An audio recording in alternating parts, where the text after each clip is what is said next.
हम संगीता ठाकुर स्वागत करे छी अपन यूट्यूब चैनल मिथिला के नजरिया में। आइ के एहि वीडियो में बुझब जे माघ सप्तमी कहिया अछि।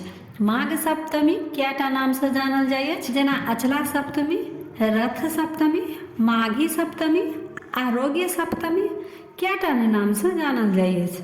तो माघ सप्तमी भगवान सूर्य के समर्पित छनि। माघ सप्तमी माघ मास के इजोरिया पक्ष के सप्तमी तिथि का मनायल जाय अछि।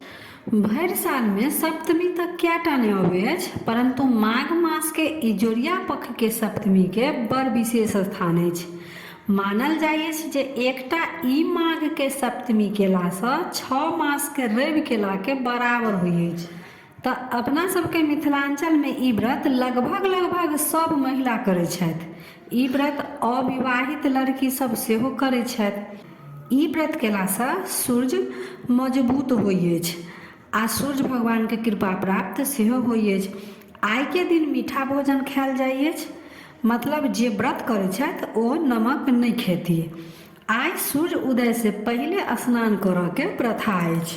आइ पोखरि में 7 बेर डूब लऽ कऽ स्नान करऽ के चाही, परंतु आब आधुनिक युग में पोखरि तालाब बहुत जगह नहीं अछि आ अछियो तऽ ओतेक साफ सुथरा रहै नहीं अछि।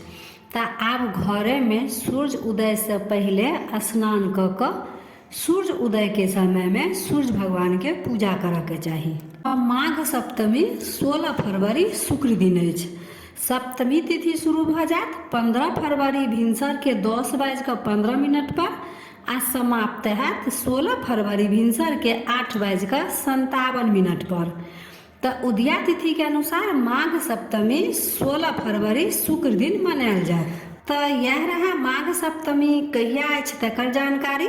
तो वीडियो केहन लागल कमेंट जरूर करब।